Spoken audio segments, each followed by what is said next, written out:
Cocoa Beach has served me well over the years. Moving back and forth from the Gulf Coast, I've lived there twice as it continued to deliver all that interests me.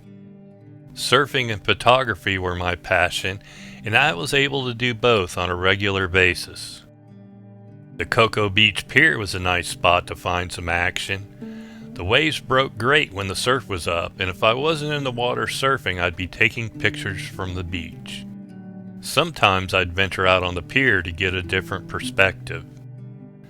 On the weekends, the place was packed, especially during the summer months, and for a while it turned into a freak show. Sure, there were a lot of honest beachgoers that made for a fun day, but it was the few bad apples that spoiled it for the rest of us. After the crowds got too unruly, the law stepped in and the city discouraged large gatherings at the beach, and those wild days came to an end. A few events remained, like the annual Easter Surfing Festival held at the pier, and the Salick Brothers' annual NKF Surf Fest held on Labor Day weekend. Both were outstanding surfing competitions with the top pro surfers like Richie Rudolph in attendance, and as a photographer it was always fun to cover those contests. While surfing was the main event, both the Easter Surfing Festival and the NKF Surf Fest held some epic bikini contests during the weekend festivities, with the winner often taking home a prize package worth a few $1,000s. The competition was just as fierce as the surfing when the girls took to the stage trying to take the top spot. With the best of the best showing up for these contests, it was a perfect opportunity for me to find and recruit new models for projects like posters, calendars, and magazine appearances I would have been working on. The Cocoa Beach area had been a goldmine for me in that respect, having had the pleasure of working with many of the local girls with modeling aspirations. The contest featured in this video is the 1989 NKF Surf Fest held this time at the Cocoa Beach Holiday Inn, and I was already familiar with several of the contestants. I had met Natalie at another bikini contest, and we did a couple of photo shoots at the beach that turned out really great. She was kinda new to modeling, but we worked well together and it was a lot of fun to work with her. I think our collaboration is a prime example of how I could find a girl with modeling potential, get her to the beach, and together we could create some beautiful images. Ursula was introduced to me by a mutual friend, and while we talked about doing a shoot and even went and checked out a suitable location, the logistics of actually making the photo shoot happen got in the way and I didn't get to work with her. I was living about 230 miles away at the time, so when you factor in traveling that distance, which meant getting a hotel, plus the cost of film, and having to buy any wardrobe items I would add to hers, and we're into a few $100s, which didn't make it feasible, especially when I had other opportunities nearby saving me the cost of traveling. I sure do regret not finding a way to make it happen, as we would have got some beautiful pictures of her at the beach when she was looking like this. A friend brought Pillar over to my house one day. It was my first time meeting her. She was really nice, but dressed down in baggy pants and a loose jacket. Her hair was all one color and she had on a little makeup. Modeling was not part of our conversation, and I honestly didn't see her potential at that time. Boy, was that a mistake, as I saw her for the second time at this contest. She seemed taller, had a great tan, and was wearing a tiny bikini that was perfect for her figure. The streaks in her hair finished off her look that I can only describe as a wildcat. I sure regret not trying to get a second meeting with her. Laura became what is known as a circuit girl, competing in as many bikini contests as she could find, and went on to win the tabloid TV show A Current Affairs Bikini Contest, which you can see my coverage in my video titled 1990 Bikini Contest at Penrod's on South Beach. When I was recording these contests, my purpose was to find new models, and I wasn't really concerned with capturing the contest in its entirety. There's a lot going on, and the hectic pace can make it hard to gauge all the contestants' modeling potential, so the recorded video helped me see something I might have missed in real time. It's the same principle as a football team watching their last game. Mei Lai is a prime example of that scouting tactic. While I did record a lot of video of her, I'm looking through a 1" by 1" black and white viewfinder all day, so I didn't grasp her potential in the moment, and a few other contestants had already caught my eye. Looking back at the video, I saw how beautiful she was and knew we could get some really nice pictures at the beach. Unfortunately, this contest was the only time I ever saw her, and I never got a second chance. Then there was this contestant. Wait, Julie, you gotta say something. Skinny, I miss you so much.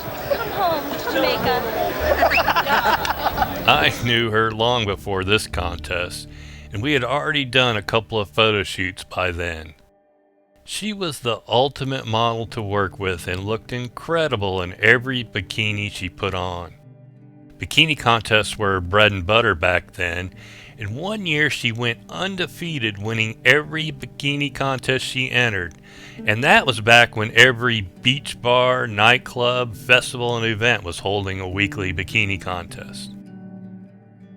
While her beauty is obvious, what impressed me the most about her is how she was at the very top of her game, but still completely down to earth.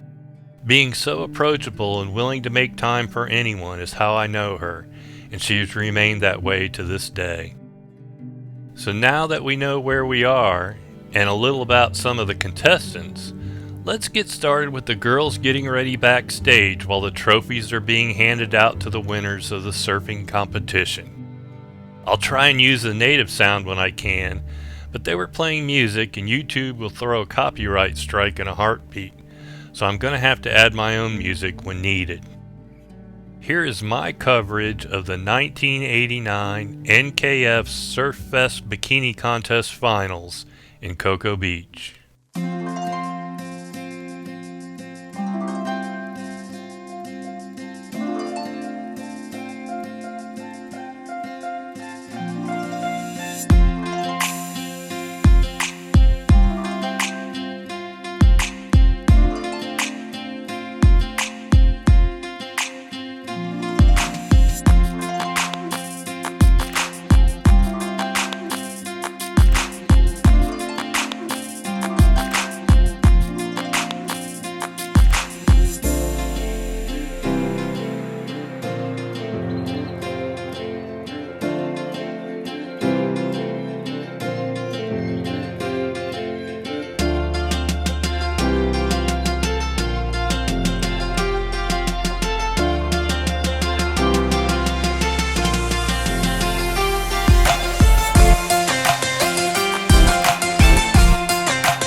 prize $6,000 in cash and prizes. By the way, again, don't forget, we still have the amateur awards, right, for the surfing competition. We're going to do that in a little bit.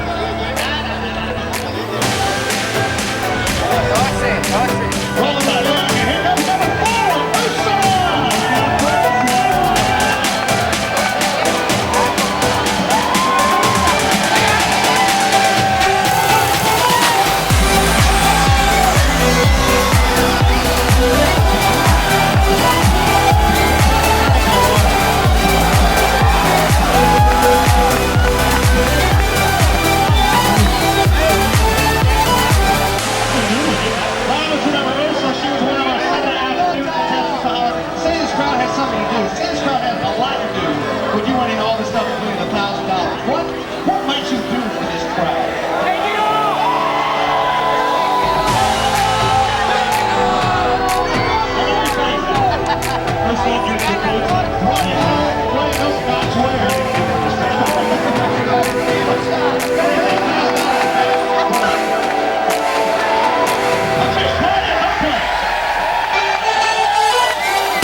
Satellite Beach. Let's hear it for Shelly from Satellite Beach.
A warm-up jacket from Light Beer and Light Rock 99.3 FM. I love this prize. The wedding ceremony from Garden Chapel. You guys, are you guys engaged? Engaged in what? When you get married, you get the ton in, alright? And $100 cash from Jimmy Vickers Jeep Eagle Sob. That's our little Jeep Wrangler Laredo right over there. Drive it home. That's second place. Okay, alright, here it is. You heard all the prizes, you heard all the goodies. Ladies, good luck to both of you. It was that close. I believe we need a drum roll. In second place, we have number 11, Julia.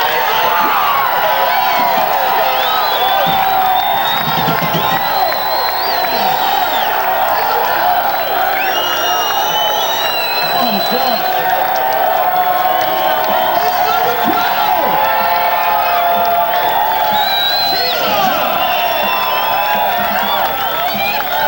Congratulations! $6,000 worth of cash and prizes. Can't hear you! People, $1,000! The winner of the 1999 Holiday Apparel Bikini Contest is number 12!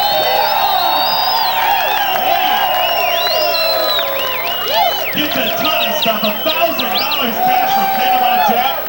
$1,500 trip from Port Canaveral Travel and Tours, a year's membership at Atlanta. And $100 from Brassie's Take Two. $100 from Brassie's Take Two. $50 gift certificate from Fair Ladies Lingerie Boutique.